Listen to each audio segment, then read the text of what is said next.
लंका के युद्ध में श्री बजरंगबली का सामना हो जाता है रावण से। रावण बहुत बार बजरंगबली, महावीर ऐसे नाम सुन करके वो बढ़ चढ़ जाता है। आज पहली बार उसकी सामना जो है वो बजरंगबली से हो ही जाता है। कहता यह है कि सुना है तुम्हारा नाम महावीर है, तुम महावीर हो तो मैं क्या हूं?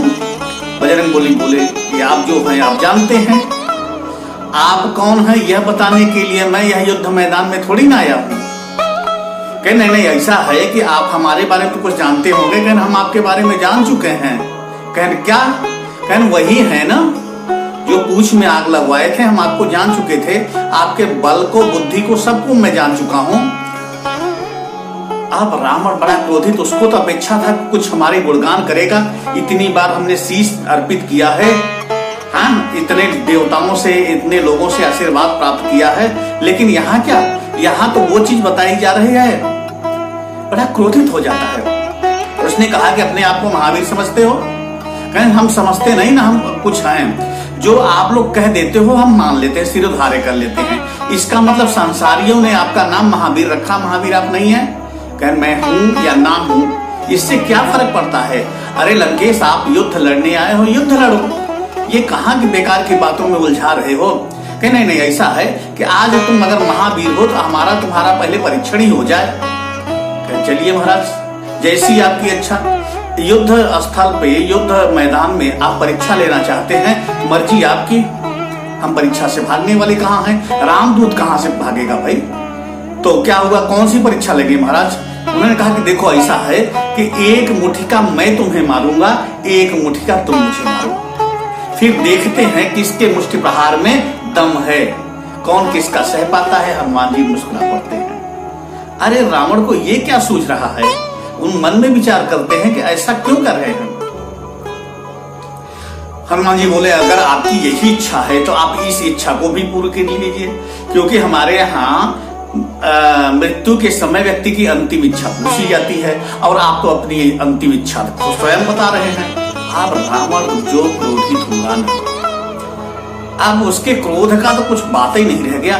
बोले ठीक है, तुम जो गाल बजा रहे हो अभी पता चल जाएगा। अब देखिए, श्री हनुमान जी कहते हैं ठीक है तुम्हारी ये मुक्का। रावण कहता है क्यों? मैं पहले मुक्का क्यों मारूं? हनुमान जी कहे इच्छा आपकी है, मेरी इच्छा तो है नहीं। और दूसरी चीज है कि मेरे मारने के बाद कहीं ऐसा ना हो कि आप मारने लायक बचो ही ना। रावण थोड़ा सोचने लगता है कि पूरी दुनिया जिसको महावीर कहती है, बजरंगबली कहती है, सच में यह बात तो नहीं है? क्योंकि रावण तो सुन रखा है अतुलित बलधामम। फिर विचार करता है कि पहले हम ही मार लेते हैं, क्योंकि अपने ताकत पे उसको ज्यादा विश्वास था। बलतक जो कह रहा है कहीं हमारी मुठ्ठी से यही ना हो ऐसा स्थिति में पहुंच जाए कि मारने लायक ही ना बचे। रावण अपनी पूरी ताकत से मुष्टिका प्रहार करता है श्री बजरंगबली पर। मानस में लिखा गया, देखी पवन सुत धायौ, बोलत वचन कठोर, आवत कपे हने उतहि, मुष्टि प्रहार प्रचोर। मुष्टि प्रहार प्रघोर, पूरी ताकत से मारता है। देखिए रावण जो है एक तो व्यक्ति के रूप में है यही है, दूसरा रावण जो है मोह का प्रतीक है। अब बजरंगबली क्या है? बजरंगबली तो बैरागी समझ लीजिए अब, है ना, बाल ब्रह्मचारी हैं।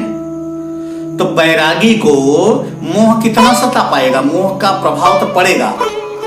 तो मोह ने जोर से मुठिका मारी तो यहाँ स्थिति क्या हुआ यह, जनु टेके कभी भूमि न गिरा, उठा समार बहुत रिश भरा। क्या कहते हैं? घुटने के बल आ गए, बजरंगबली अपने वीरासन में आ गए। जैसे ही मुठिका पड़ी, निश्चित रूप से वज्रप्रहार था, इसमें कोई दो राय नहीं था। रावण भी हल्का नहीं था, उसने पूरी ताकत से लगाया। तो हनुमान जी क्या हुआ? देखिए मोह का जब प्रहार होगा तो बैरागी थे झेल पाए, है ना, वरना कोई दूसरा मोह का प्रहार नहीं झेल पाता। श्री बजरंगबली तो पहले ही मोह के प्रहार को झेल चुके हैं। कहां पे? जिस समय मां जानकी का पता लगाने जा रहे थे तो मैनाक पर्वत प्रकट हुआ था। मैनाक क्या था? मोह ही तो था, सोने का पर्वत। क्या बजरंगबली में मोह है सोना को प्राप्त करने के? क्योंकि इनके प्रभु सोने के मृग के पीछे भागे थे। तो शिष्य कैसा होगा? पूरा पर्वत ही खड़ा कर दिया। एक छोटे से हिरन के पीछे भागने वाले के शिष्य के सामने क्या रख दिया गया? बड़ा सा पर्वत है, मैनाक पर्वत। लेकिन मोह के पर्वत को पार कर गए। देखिए, मोह से विरक्त हम नहीं हो सकते, हम संसारी मोह से विरक्त नहीं हो सकते। हनुमान जी यही तो उपदेश देते हैं इस कथा में। विरक्त नहीं हो सकते, लेकिन आसक्त भी नहीं होना उसमें। मोह की जितनी आवश्यकता पूरे जीवन में है वो रखें, लेकिन अति आवश्यक चीज न रखें। मोह का अत्यधिक होना ही विनाश का कारण हो जाता है। तो हनुमान जी क्या करते हैं कि वो मैनाक पर्वत को प्रणाम कर लेते हैं। यहाँ जब मुष्टिका पड़ी मोह का तो संभल जाते हैं, गिरते नहीं हैं। मोह के पास में गिरते नहीं है, मोह के चरणों में नहीं जाते, शरणागत नहीं होते हैं, बल्कि संभल जाते हैं। अच्छा, जैसे एक मुठिका पड़ा, रावण तो सोचा कुछ दूसरा था, लेकिन ऐसा कुछ हुआ नहीं। श्री बजरंगबली सामने बोले, लंकेश, इस खेल को आगे बढ़ाया जाए। अब लंकेश की हालत तो बड़ी खराब, लेकिन यह है सम्मान चला जाएगा, रण क्षेत्र की बात है, दोनों तरफ के योद्धा देख रहे हैं, है ना। अब लंकेश बोले तो बोलेगा। उन्होंने कहा तो ठीक है, जब खेल हो ही रहा है तो तुम अपना प्रहार करो। जैसे ही कहा प्रहार करो, श्री बजरंगबली अब प्रहार करने की स्थिति में आते हैं। सामने देखते हैं तो जामवंत जी महाराज हैं। अपने दल की तरफ देखा तो पीछे क्या दिखाई दिए? जामवंत जी महाराज दिखाई दिए। जामवंत जी जैसे दिखाई दिए, हनुमान जी को कुछ याद आया, लेकिन कुछ कहते जामवंत जी से कुछ वार्तालाप होती, तब तक लंकेश आवाज देता, क्यों रुक क्यों गए? डर गए? कहीं मेरे वज्र समान शरीर पर तुम्हारे हाथ जो हैं पड़े और यही हाथ है तुम्हारा टूट जाए, डर गए हो क्या? बजरंगबली जामवंत जी की तरफ से जो देख रहे थे, सीधा वो सामने आ गए रावण की तरफ। अब क्या था? मुठिका एक मुठिका जबरदस्त, पूरी ताकत से, लेकिन वो ताकत नहीं था जो पहले मारने वाले थे। कुछ तो रहम किए, लेकिन दुश्मन है और खेल है तो कम से कम इतना तेज तो मार ही दिया जाए कि जितना मुझसे लगा है उसका दुगुना तो लग ही जाए। संपूर्ण वो वज्र का प्रहार नहीं करते, संपूर्ण ताकत का प्रदर्शन नहीं करते हनुमान जी। उसकी कारण अभी मैं आपको बताता हूँ, लेकिन कम से कम इतना जोर से मार ही देते हैं कि जैसे वो नहीं था, जस जस सुरसा बदन बढ़ावा, तास दून कपि रूप दिखावा। ते हम हनुमान जी रावण के मुठिका का प्रहार जो बदला दे रहे हैं, रावण के जितने तेज से उनको लगा था उसके दुगनी रफ्तार से मारते हैं। संपूर्ण ताकत बल नहीं लगाते। यहाँ पे क्या करते हैं? मुठिका एक ताही कपि मारा, अपरे उशैल जनु वज्र प्रहारा। अब बताइए, आधी गति से मारा गया मुठिका, लेकिन रावण क्या हुआ? एकदम धरनी पर पड़ गया, जमीन पर पड़ गया, जैसे वज्र लगा हो, शैल कोई पर्वत उठा के पटक दिया हो। हालत बड़ी उसकी खराब, मूर्छित हो गया। एक बार तो रावण मूर्छित हो गया, और मूर्छित हो गया, लेकिन युद्ध भूमि में था। क्या है रावण? बहुत छल कपटी वाला आदमी है। जैसे जगह उठा, उसने सोचा कि अब तो खेल समाप्त हो गया। एक मुठिका मैंने मार लिया, एक मुठिका ये सामने बंदर मार चुका, अब तो युद्ध होगा। और मेरी गति क्या है? मैं मूर्छित हूँ। मूर्छित से जैसे जागृत होता है, कहीं ऐसा न हो कि मैं पड़ा हूँ और ये बजरंगबली प्रहार करना शुरू कर दे तो मेरा खेल तो यही तमाम हो जाएगा। तो अपने विवेक का प्रयोग करता है। क्या कहता है? मूर्छा गई बहोरी सो जागा, मूर्छा गई बहोरी सो जागा, अब कपि बल विपुल सराहन लागा। अब उठने की स्थिति में कपि बल विपुल सराहन लागा, बजरंगबली के मुठिका का जो है सराहना करने लगा। बजरंगबली तो आश्चर्यचकित पड़ गए, क्योंकि उन्होंने ये सोचा था कि इसको आज मारे हैं तो आज तो नहीं उठेगा, लेकिन ये उठ खड़ा हुआ। उधर क्या कह रहा है कि मुठिका मूर्छा गई बहोरी सो जागा, अब कपि बल विपुल सराहन लागा। लेकिन यहाँ क्या, बजरंगबली तो धिक्कारना शुरू कर दिया अपने आप पर। अपने जीवन को धिक्कारना शुरू कर दिए, अपने शक्ति को धिक्कारना शुरू कर दिए, अपने पौरुष को धिक्कारना शुरू कर दिए। ऐसा क्यों? क्योंकि श्री बजरंगबली ये सोच के मारे थे कि कम से कम आज युद्ध नहीं करने लायक रहेगा ये, आज तो ये मूर्छित अवस्था में ही लंका जाएगा। लेकिन क्या है, ये तो अभी उठ गया। धिक्कार है मेरे पौरुष को, धिक्कार है मेरे बल को। धिक धिक मम पौरुष धिक मोही, और जयते जियत रहे सुरद्रोही। अभी तक तुम जिंदा हो, धिक्कार है मेरे पौरुष को, धिक्कार है मेरे बल को। अब जैसे इस अवस्था में श्री हनुमान जी को जामन जी महाराज देखते हैं, जामन महाराज सामने आ जाते हैं। अरे पवन कुमार, इतना दुखी क्यों हो? अब पवन कुमार कुछ बोल नहीं रहे हैं, लेकिन मन की गति तो जो है महामंत्री हैं, पंपापुर के सर्वश्रेष्ठ मंत्री हैं जामन जी के सामने जामन जी कहते हैं, बजरंगबली मैं समझ गया, तुम चाहते तो इसी समय इस राक्षस का काम तमाम कर सकते थे, लेकिन हमें मालूम हो गया जैसे तुम्हारी नजर हमारे तरफ गया, तुमने अपने बल को आधा कर दिया। और हमें यह भी मालूम है कि तुमने ऐसा क्यों किया, क्योंकि हम जैसे हमारे तरफ गया चेहरा, हम आपके चेहरे के भाव को पढ़ रहे थे पवन कुमार। आपके चेहरे पर वही भाव था जब आप लंका जा रहे थे माता जानकी का खोज करने के लिए। मुझसे क्या प्रश्न किया था कि जामवंत मैं पूछो तो ही, उचित सिखावन दीज मोही। जिस समय मुझसे प्रश्न किया था आपने, वही प्रश्न की मुद्रा जो है आपके चेहरे पर आज अभी दिखाई दे रही थी।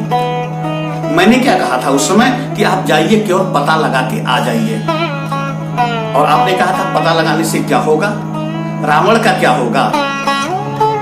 तो मैंने आपको यही समझाया था ना कि रावण राज्यसभा में क्या घोषणा किया है कि निज भुज बल में बैर बढ़ावा, और उतर जो रिपु चढ़ियावा।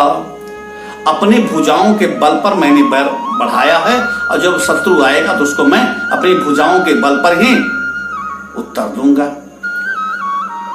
पवन कुमार, हमने क्या कहा था उस समय? यही कहा था ना कि आप पता लगा के आइए। तव निज भुज बल राजीव नैना, और कौतुक लागी संग कपि सेना। वहां निज भुज से उसने बैर बढ़ाया है, तो निज भुज ही जाकर के उसके बैर को नष्ट करेंगे, उसका संहार करेंगे। ये तो रामलीला के हम आप पात्र हैं, और शायद यह बात हमें और आप जैसे हमें आपने देखा याद आ गया। बजरंगबली के आंखों में आंसू आ गया। जामवन जी इस बात तो बिल्कुल सही कह रहे हैं, लेकिन धिक्कार है, मेरे आराध्य देव प्रभु का दुश्मन मेरे हाथों बच गया। मेरी मैया जानकी को जिसने इतना कष्ट दिया, हरण कर लिया, अशोक वाटिका में अभी भी पड़ी हैं, वो मेरे एक मुक्का से बच गया। आज मुझे छोड़ना पड़ा सिर्फ आपके कारण। आपने कहा था राम काज लगता अवतारा, और राम का कार्य क्या है, निश्चरहीन करो मही भुज उठाए प्रणकीन। तो प्रभु श्री राम के काज में मैं विघ्न नहीं पड़ना चाहता था। यह बात सत्य है कि मैंने मुष्टिका उतनी प्रहार उतनी तेज से नहीं किया था कि यह समाप्ति ही हो जाए, लेकिन आज मुझे कष्ट हो रहा है। इन बाधाओं के वजह से मेरे राम का शत्रु जो है सामने जीवित पड़ा है। बाधाएं क्या है? प्रभु का कार्य है, ठीक है, प्रभु आगे इसको मारेंगे, अलग विषय है, लेकिन आज मेरे सामने ये जिंदा जा रहा है। मुझसे बर्दाश्त नहीं हो रहा है, मुझसे बर्दाश्त नहीं हो रहा है। जामन जी समझ गए, कहते हैं महावीर बिनवऊ हनुमाना, राम जासु जस आप बखाना। आप तो महावीर हैं, महावीर को रण में यह शोभा नहीं देता। अपने बल और पौरुष को धिक्कारिए मत। प्रभु श्री राम को इस पल भी नहीं भूले हैं। सामने दुश्मन था, इसके बाद भी आपके याददाश्त में जो है प्रभु श्री राम थे। हे अतुलित बलधामम, हमें पूरा विश्वास है यह रावण नहीं, पूरी लंका को आप अकेले ही जो समाप्त कर सकते हैं। लेकिन धन्य हैं आप, धन्य है आपका शील, धन्य है आपके बल, और धन है आपका संयम, जो इस अवस्था में भी अपने आप को संभाल के रखे हैं। जामवंत जी जब ऐसे वचन कहते हैं तब कुछ ढाढ़स बढ़ता है श्री बजरंगबली में और वो शांत हो जाते हैं। तो बजरंगबली रावण को मूर्छित देख करके एक बार तो रोने ही लग गए थे, धिक्कारने ही लग गए थे अपने बल और पौरुष को, जबकि सच्चाई यह है कि प्रभु श्री राम का जैसे स्मरण नाम याद क्या करना है, जहां सुहृदय आगार बसहि राम सर चाप धरे। बजरंगबली में तो हमेशा प्रभु श्री राम का वास ही रहता है, और जिनकी इतनी करुणा दया कृपा हो वह भक्त विचलित कैसे हो सकता है।